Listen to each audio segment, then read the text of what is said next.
Welcome everyone to the Book Clubs Across Borders session between Peshawar and Nangarhar. Unfortunately, because of the COVID circumstances and the unprecedented times in Pakistan, our friends in Peshawar will not be able to join us. But I have their message, which I will play to you as we move further into the program. So the two books that we're supposed to discuss today, the first of them is Khalid Hosseini's Sea Prayer, and the other book for March is Alice Albinia's Empires of the Indus. It's very interesting that one book this time was from Afghanistan and the other book was from Pakistan, but it actually, the second book creates a fantastic understanding between the relation that exists geographically and historically between what is Pakistan and Afghanistan today. Talks about our shared history, our shared past, and also talks about the different ways in which nature binds us.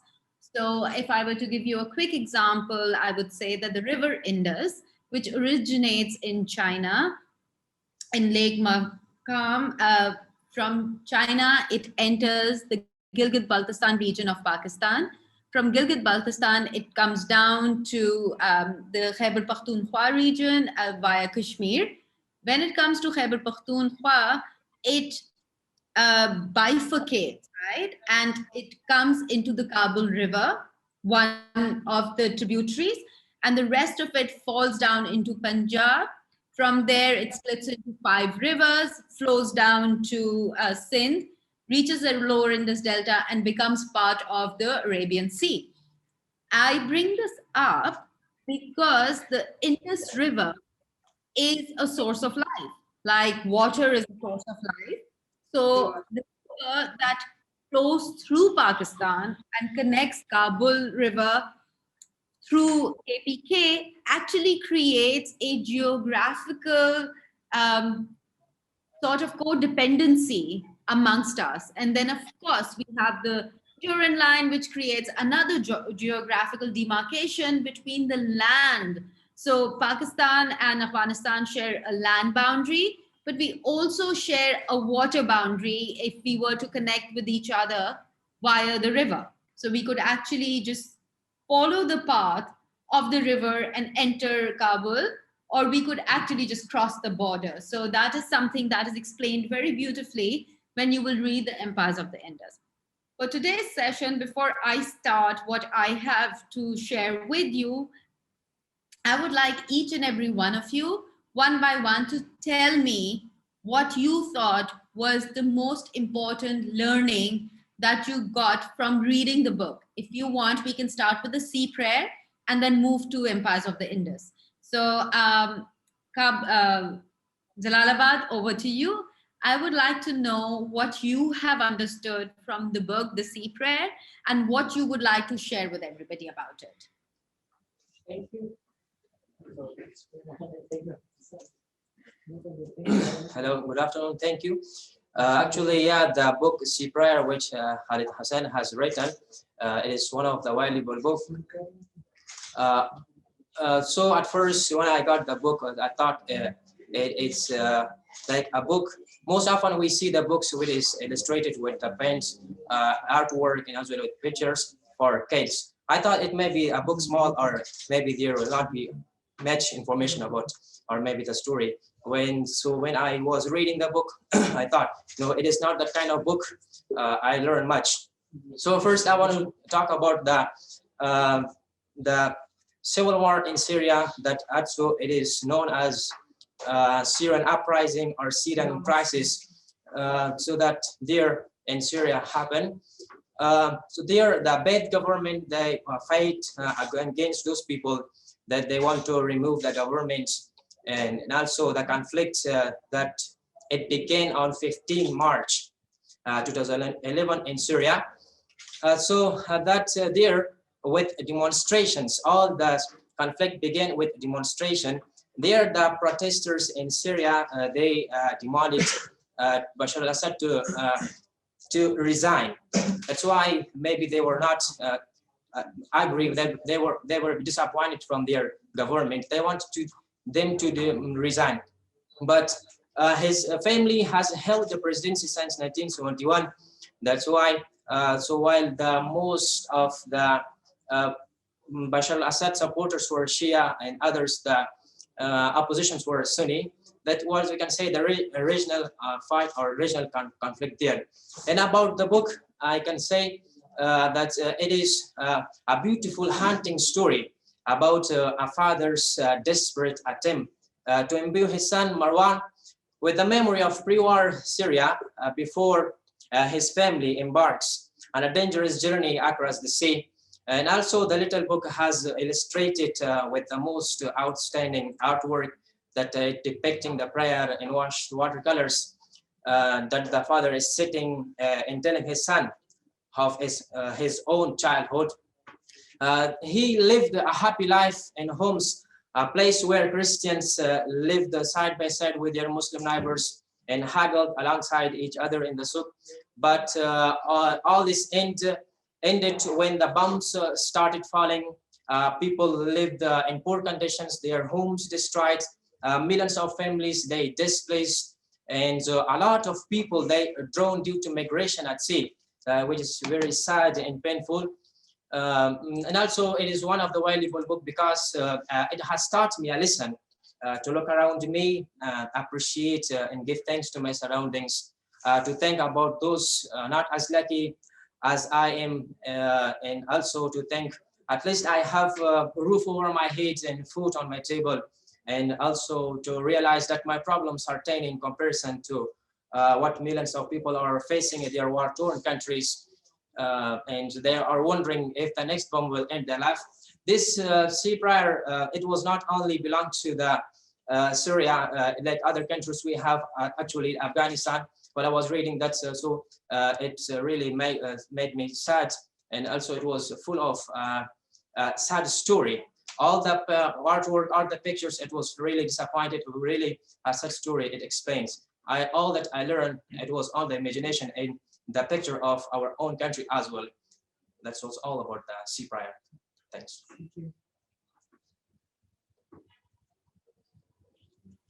Thank you so much for that lovely summary. I'm so glad that you read the book and you understood the message behind the author wanting to pen the story. And what the author wanted everyone to understand was the trauma of forced migration, the trauma of war, and the absolute devastation that wars cast on people's lives, in their homes, in their countries, and how that is a propeller for people having to leave their homes and seek refuge elsewhere. The message that comes out most strongly from the sea prayer is a continuation, which says that nobody wants to leave their home. They're forced to do so. And that is at the core of what this book is all about. So thank you very much for sharing very eloquently everything that was encompassed in this book. I would like somebody else to come and tell us about what they thought of the book and what was their most important learning from the book.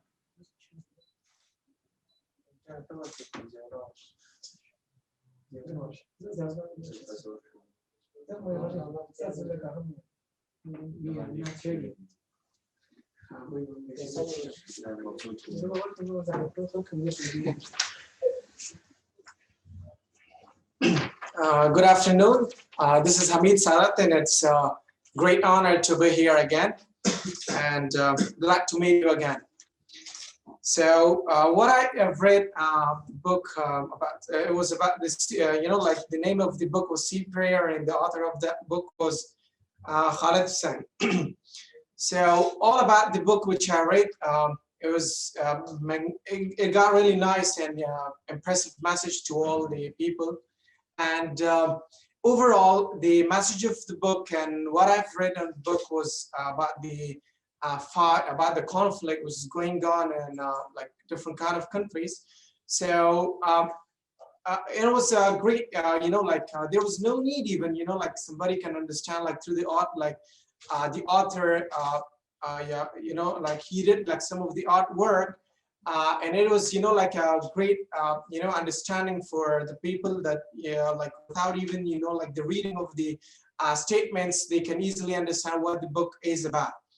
And it was a great, like artwork, and overall the problem which he got from the book was about, it was all about the peace problem. And like at that country, there was no peace, and people cannot easily educate themselves and could not easily live their life happily, which was the biggest problem, and which is going on right now as well.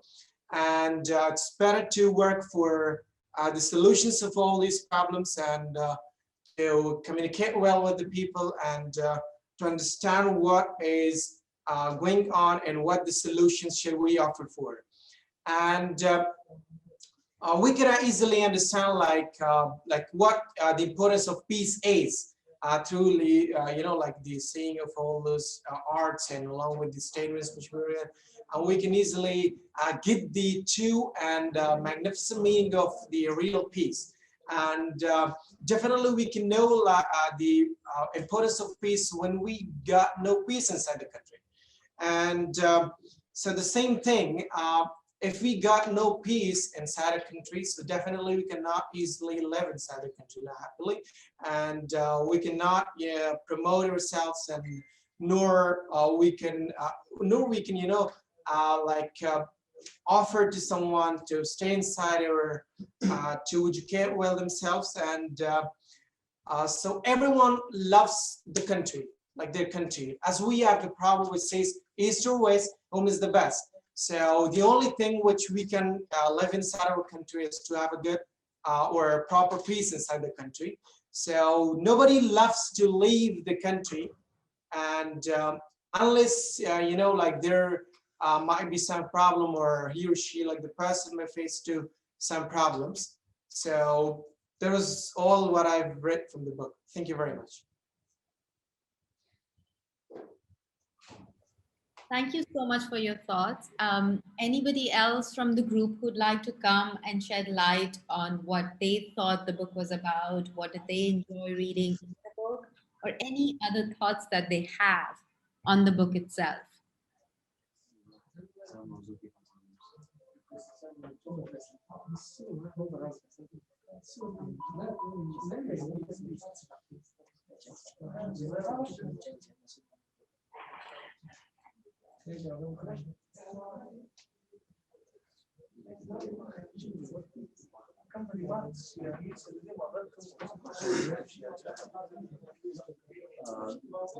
Assalamu alaikum.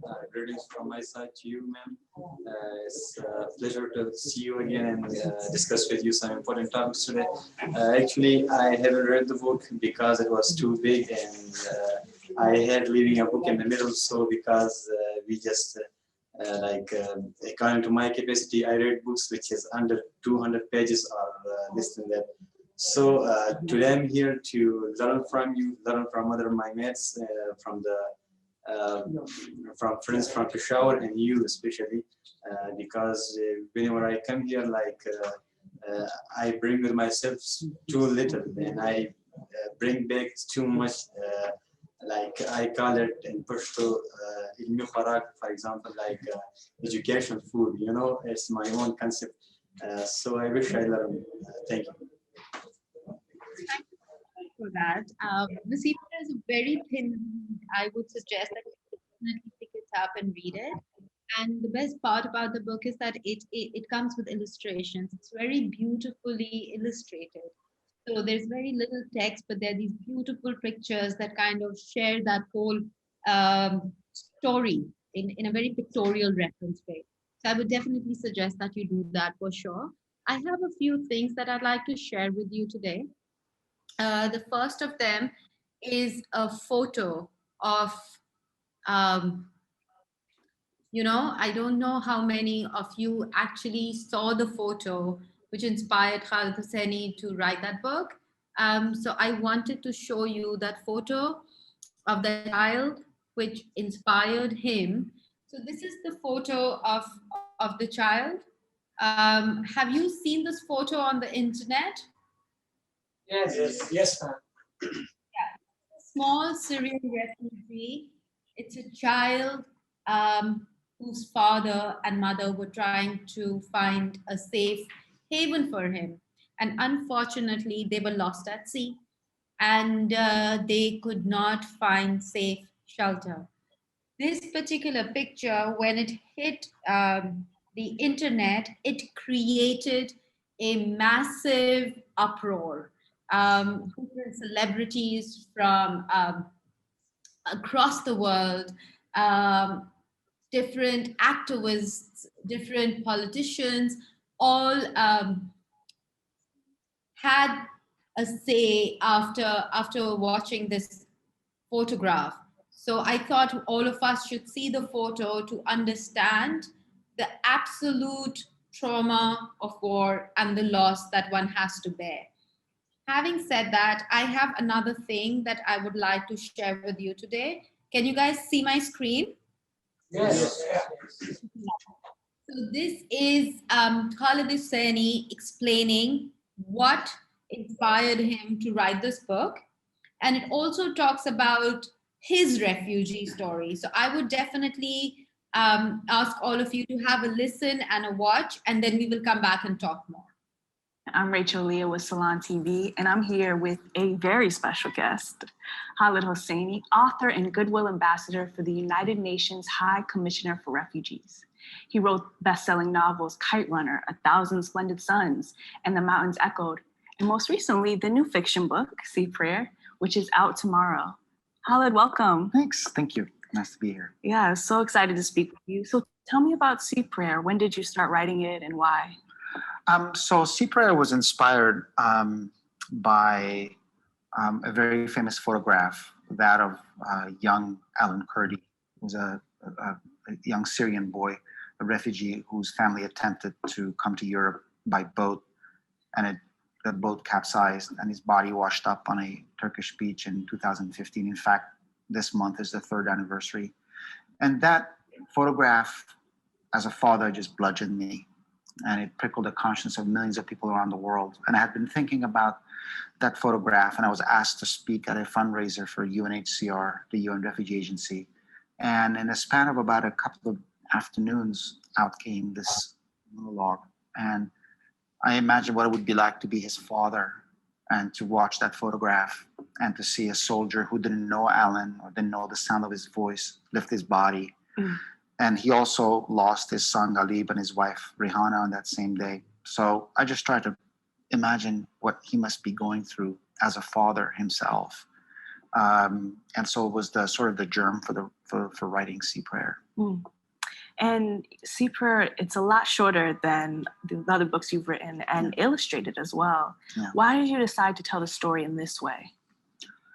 Well, you could really read it in about 5 minutes. Yeah. It's almost like a poem. Mm-hmm. But I was asked to speak at this fundraiser, and I was given 5 minutes, and I was asked to read from one of my books, but I didn't really want to. I was really sort of captivated by that photograph. And at the time, I was also involved with work with the UNHCR, specifically with Syrian refugees. And so it was in my heart, it was in my mind.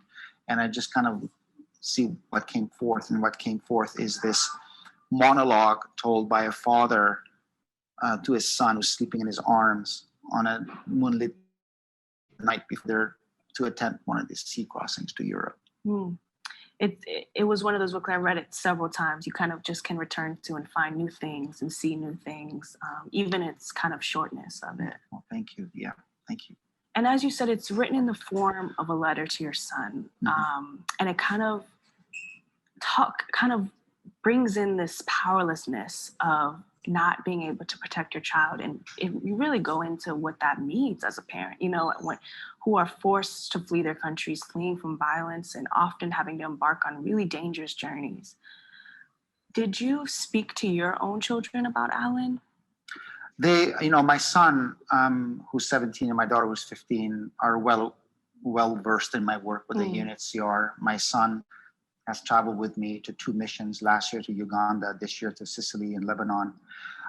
But what I really hope that readers of this small book can take from it is to imagine the desperate circumstances that would force a parent to take the children and to cross the sea, knowing how many people have died Right. attempting that very same crossing, to take the people that they love and cherish the most and put them on these unsafe, unseaworthy, crowded boats that are manned by smugglers who have no regard for human life, with absolutely no assurance that you will make it to the other shore. And even in the best case scenario that you do make it, you face a very uncertain future. These are choices that are not made lightly. Right. These are choices of desperation. These boats are vessels of desperation. And often the circumstances that corner people into making these choices are nothing less than existential, as in life and death. Mm.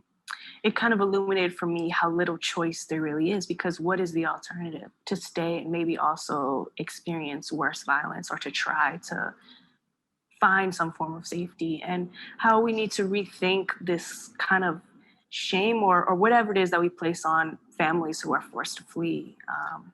I often say, look, if you want to know what a refugee looks like, pick up a mirror. I mean, refugees are doctors, they're lawyers, they're teachers, they're IT people, the people who run coffee shops, they're journalists. And they have been forced. This is not a choice that anybody makes. Nobody chooses to be a refugee. Nobody chooses to abandon their home, their community, their friends, their roots, and leave and become a burden on a host nation. This is not a choice that anybody would want for themselves or for their family.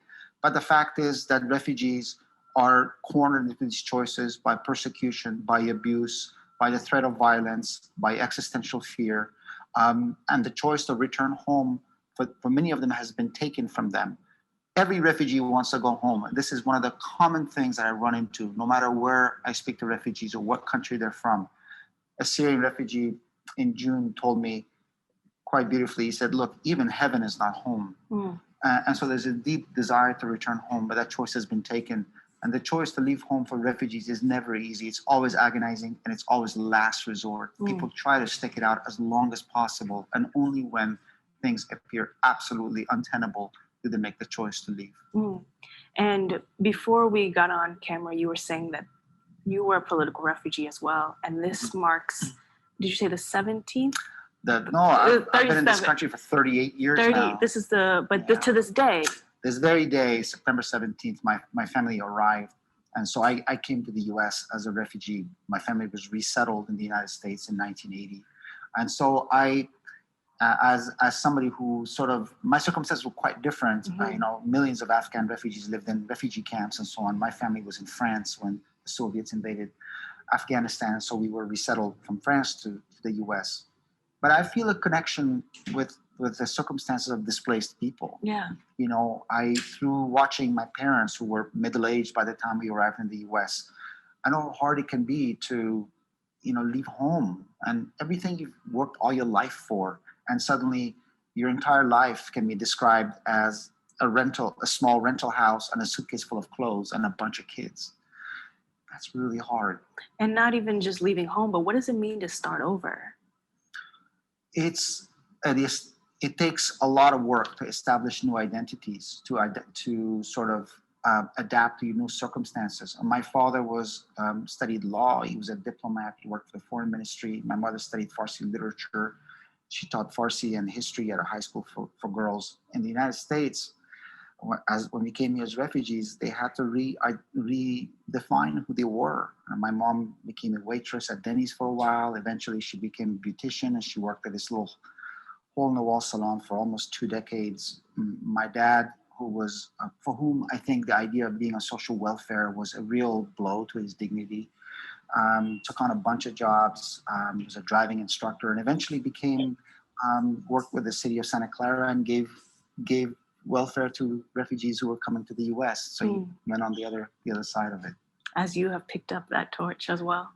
Yeah, and so when UNHCR, the UN Refugee Agency, asked me in 2006 to work with them, I leapt at the chance because I had watched millions of my fellow Afghans flee Afghanistan and all the cycles of war and live in squalid refugee camps in Pakistan and Iran. So I had a very personal connection to their plight. Did some of that, of your own experience or what you witnessed, kind of influence Sea Prayer? Not only Sea Prayer, but I think all my other books. to be uprooted and to have to start to learn a new culture, a new language, new circumstance, that's a tectonic shift in your life. And so the idea of displacement is very much present in The Kite Runner. Mm-hmm. It's very much there in On the Mountains Echo, Thousand Splendid Suns, and also in this book. Mm. One of the lines in Sea Prayer that really struck me is you highlight this hostility towards refugees, and you wrote, "I've heard it said we are the uninvited, we are the unwelcome." But you also add that if people even knew a fraction of what Syrian refugees or refugees from anywhere experience, a type of violence, type of persecution, they would be kinder. You talked about one of the number one most misunderstood things is that how hard it is to leave home, and people don't want to leave home. What's something else that's really misunderstood about the plight of refugees? Well, look, I am concerned about sort of this tide of anti-refugee sentiment that we're seeing, especially in Europe, where I was last week. But I do think that much of it is based on a series of misconceptions and about who refugees are, what they face, what they're fleeing, and even where they are. You know, there's sort of this misconception that refugees are opportunists who are leaving their home and want to invade Western shores to take Western jobs and live in Western luxury. The fact is that less than 1% of refugees are ever resettled. The vast majority of refugees, to the tune of 85%, don't come to the US or Canada or Europe. They live in countries neighboring their own in the hope that one day they can return home and cross the border back towards their hometown. Right. They live in places, the 85% of refugees live in places like Lebanon, where 1 out of 6 people is a Syrian refugee. They live in Uganda, in Pakistan, in Jordan, Iraq, and so on and so forth.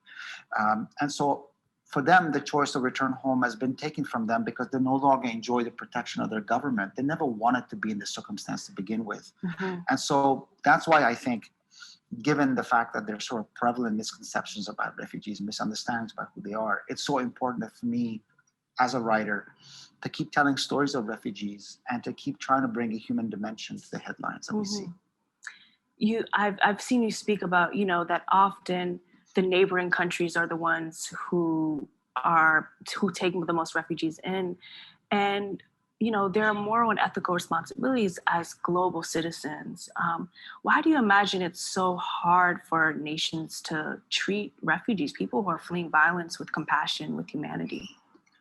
Well, again, when I was in Lebanon and in Sicily this past June and speaking with refugees, my thought was always, I wish that somehow the world could be collected into a small space and to be placed next to me, so that they could hear these stories that I am hearing, because anybody who heard these stories could only walk away with a sense of compassion, empathy, and solidarity with the things that these people have faced.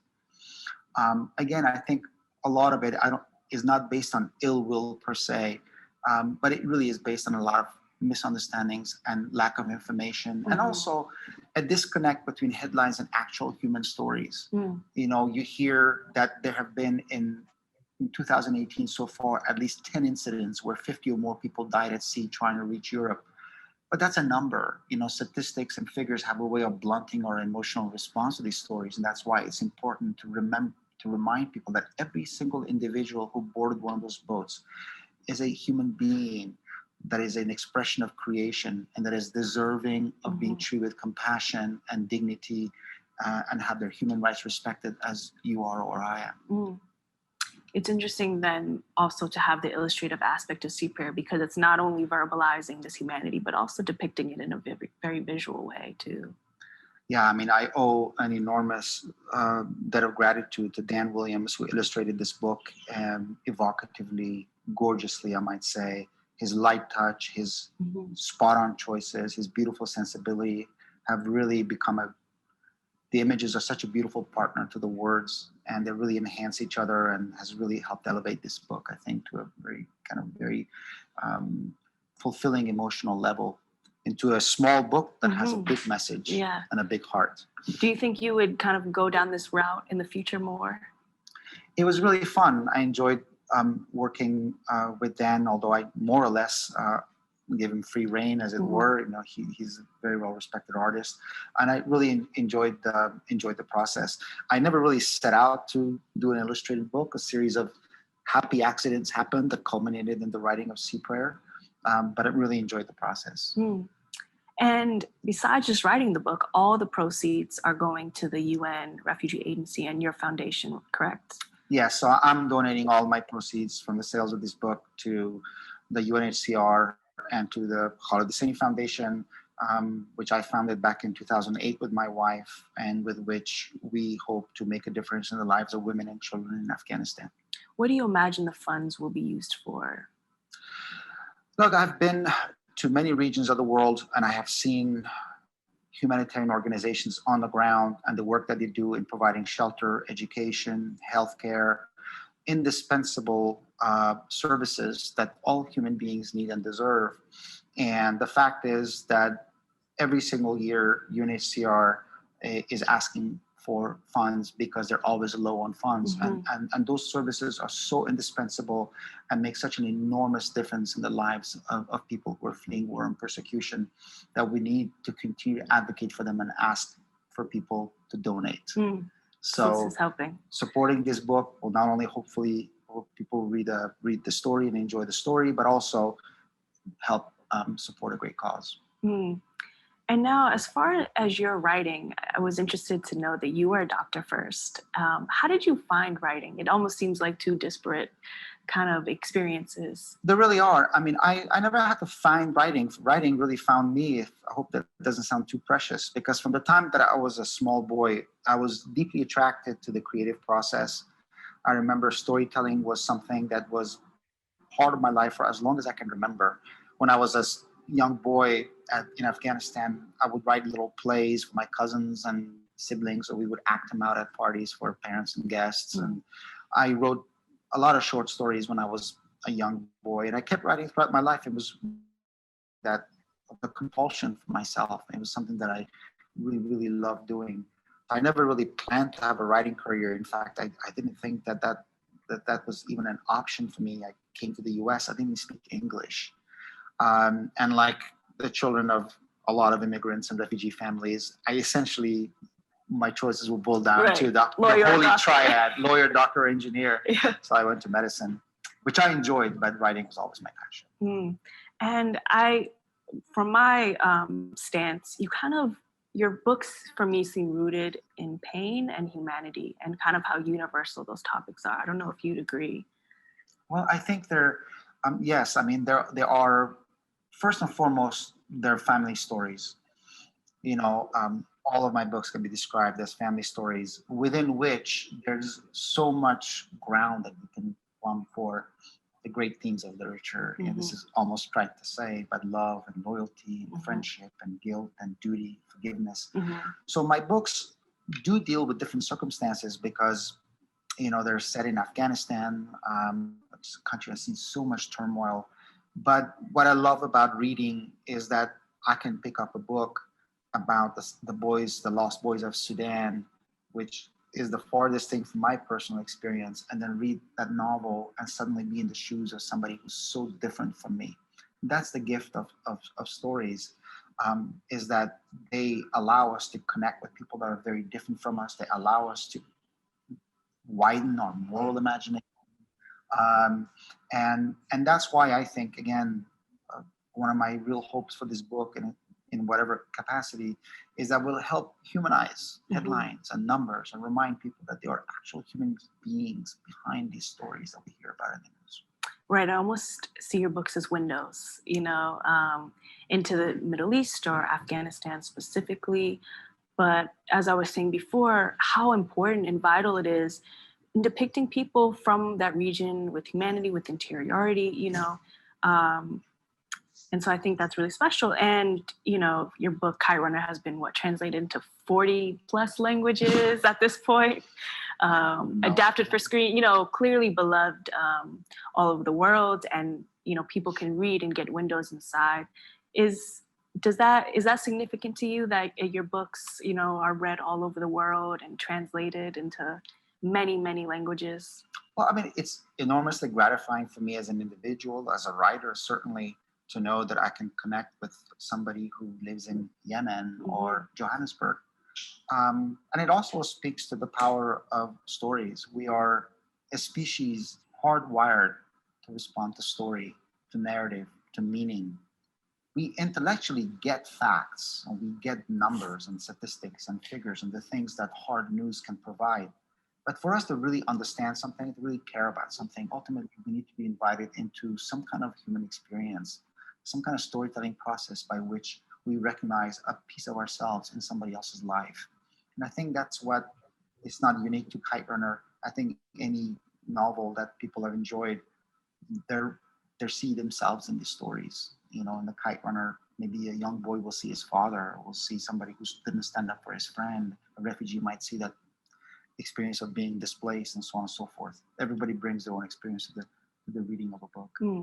I think especially in this time, whether we're talking about stories being told in Hollywood or TV or books, you know, there's a need, and we're understanding the importance of hearing stories from all over the world, from people from all walks of life, because there have been for so long only some stories that are represented fully, and that experience is kind of, you know, understood. But a lot of other experiences have been marginalized in the world and in literature and TV, and so this, as you said, it helps to put a face to something that's affecting millions and millions of people. Yeah, no, and look, in the span of time that you and I have been speaking, a lot of people have become displaced.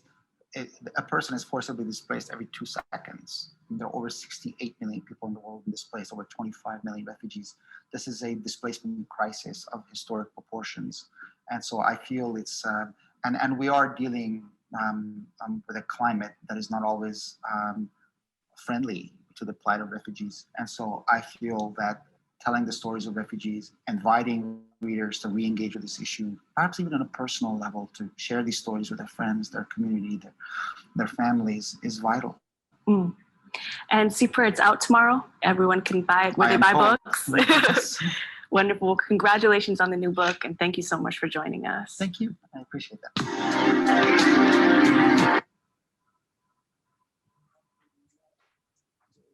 So that was Khalid Husseini talking about his book, The Sea Prayer, what prompted him to write the book, what he thought. It was made into an award-winning movie. And so that was what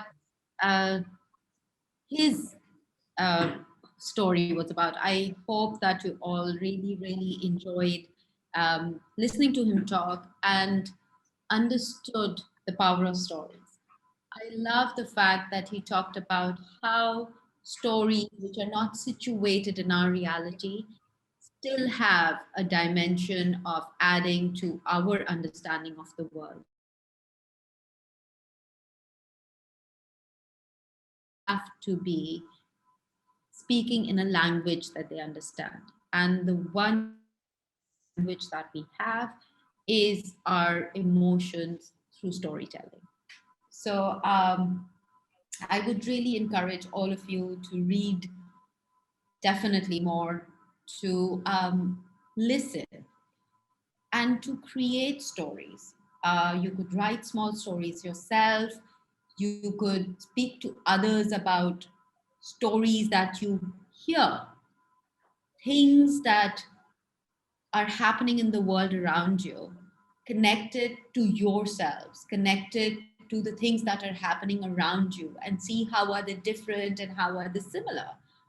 But one of the things that is most important is understanding the plight, having human emotion as part of our existence, having empathy for other people. The one thing that both I, as Pakistani, and you, as Afghans, are very aware of is the concept of being misunderstood. Since 9/11, the way we were looked at changed dramatically. Even though you and I had nothing to do with it, we were the collateral of that trauma. Our countrymen, our friends, all have to suffer because of the misunderstanding that exists in the world about us. And it is our responsibility to change that mindset, to make them understand our story so they can empathize with us. They can understand that not every one of us is out there to do harm. And one of the things that Khalid Hosseini spoke about in that interview, which I really wanted to speak to you all about, was the absolute misunderstanding that all of these people who come from war-torn areas actually are really happy to leave their homes and come to the West and, enjoy their social benefits.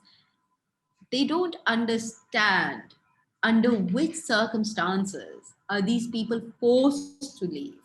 And like he very eloquently put, 85% of the immigration that happens in terms of refugees is into the neighboring countries, because these people don't have the resources to travel to another far off land, because it's not immigration, it is forced migration. And there is a huge difference between both. Immigration is when you decide that you want to go to another country, you apply for jobs, for their citizenship.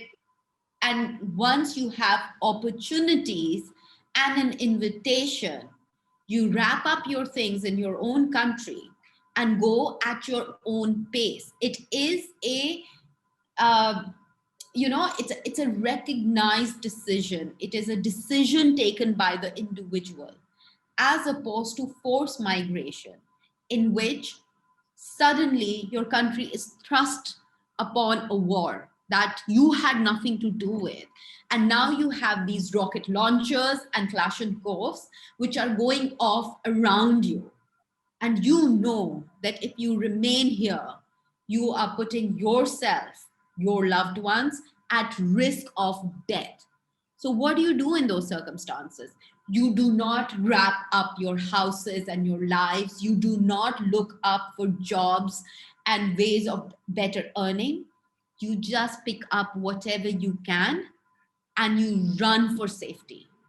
There is a huge difference between those two circumstances.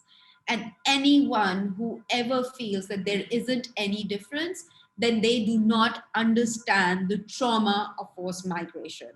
And that is something that is of utmost importance to be understood by the world that we live in.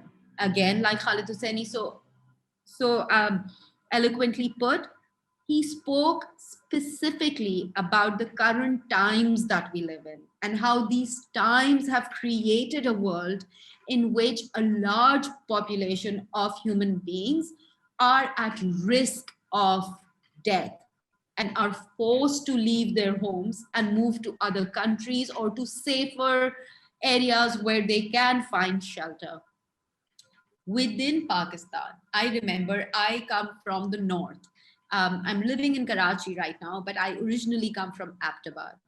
I remember some years back when there was a military action taking place in where I live. There were so many families from Swat who had to come to Aptabad, which is the same country. You know, they just had to like move from one city to another. And when they came to Aptabad, they did not want to integrate with us because they did not want to come and settle here forever.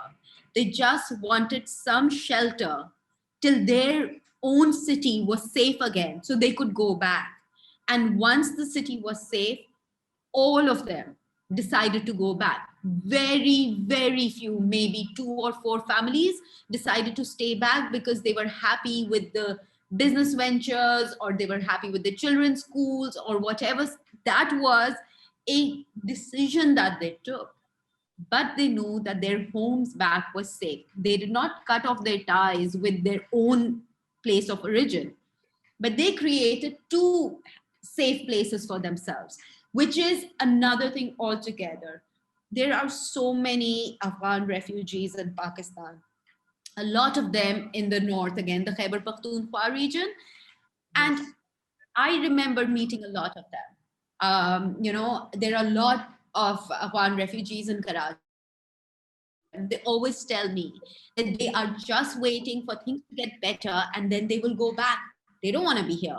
They have their own country. Why would they want to be here when they have their own country, when they have their own land, their own matti calling them back? So it's a huge misconception that people have. And it is something that we are responsible for making sure that others understand that we are not there to sponge off their benefits or eat off their, whatever they are doing. We just want an equal opportunity for survival. And that is every human being's given right. On that note, I know we are running out of time. On that note, I'm going to play a clipping of a, uh, a testimony that has come in from your friends in Peshawar that I really want you to listen to. And I know that you haven't been able to, they haven't been able to connect. So that's why I want you to listen to her message that she's shared with you. And then we'll take it further. Assalamu alaikum, citizens and archives. My name is Ravi Barbab, and I'm speaking on the behalf of Rana School. Our book of the month is Sea Prayers by Khalid Hussaini. And Khalid Hussaini never ceases to amaze me with his words.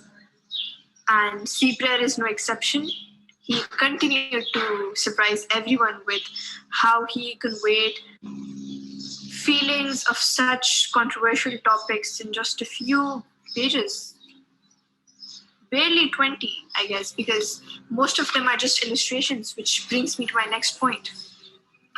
The illustrations, they have the ability to completely transform you into another world, because when you open it, you're just completely enveloped into the separate world of what the words are trying to convey.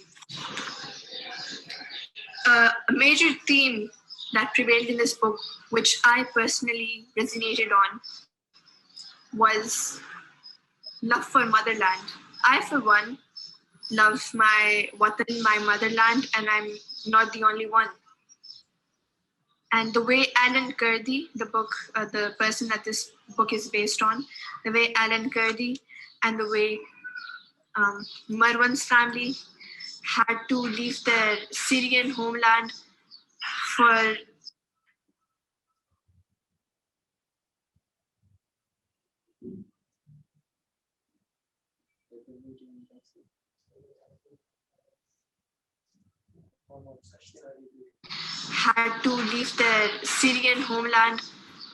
for an alien place must be a nightmare.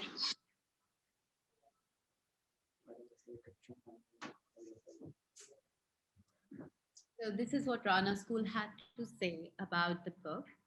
And I mean, I can understand it is one of the most difficult things to talk about is the trauma of your home not being safe anymore, right? Because the one thing we all want is a place that we call home to always be safe, right? When we, there's this saying in Urdu. First, I will say it in Urdu and then I will say it in English, and I want to know what is the Pashto equivalent of it, which goes like ke khairiyat se ghar pahunch gaye, which means that I have reached home safely. Home and khairiyat being the two words that always connect, right? You always believe that home is safe. So, and then suddenly, when you are made to feel that that is the one thing that is most unsafe, and you must find another place which is not your home, but which might be able to give you safety, you're always thinking temporary. You're never thinking permanent, because your actual khairiyat or safety is always your ghar or your home, right? Which is where you smell your land. So I want to know, what is the Pashto equivalent of this? بخير كورتا ورا سيدي. Say it softly so I can understand. Slowly. بخير كورتا ورا سيدي. And what does it exactly translate to? Sorry? What does it? Okay, it means like get home safely. See now, and this is something that you use very commonly, right? In your everyday. Exactly. Yeah, yeah. Like we use it very commonly in our everyday. That like an understood fact that when we talk of safe or safety, it's always in connection to our home. And if someone thinks that we are willing to let go of that safety and that home for any reason other than force, then they really don't understand the concept of home. And that to me is one of the most important elements of the sea prayer, because it presents to the world absolute trauma of rehabilitation and refugee crisis, which both Afghanistan and Pakistan have been facing for a really long amount of time, because we all have suffered displacement, not because we have wanted to, but because our circumstances have forced it upon us. And that is something that makes us unique in showing empathy. But somehow I have also noticed that even though we understand the trauma of forced migration, oftentimes we are not kind to each other. We are very harsh, and we feel anger or we feel resentment towards each other, which really breaks my heart, because nothing binds people together like sorrow, you know, or a shared sorrow. It sort of creates a bridge in people and creates this bond which is built on sympathy and empathy. And I feel that that is something that we can build on. And once we have built upon it, we can share what we feel with the rest of the world. So they don't make opinions about us, they make informed decisions through us. And that is a huge difference in itself. And on that note, I'm going to say Khuda Hafiz to each and every one of you. Like always, it was a pleasure sitting and talking to you. I would really recommend for all of you to continue reading, whether you are part of this book club or any other book club or no book club, because it is only through reading that the world will open to us. There is no other option. So please do continue reading. Don't let your circumstances define you, define yourselves, because we can. Thank you. Thank you.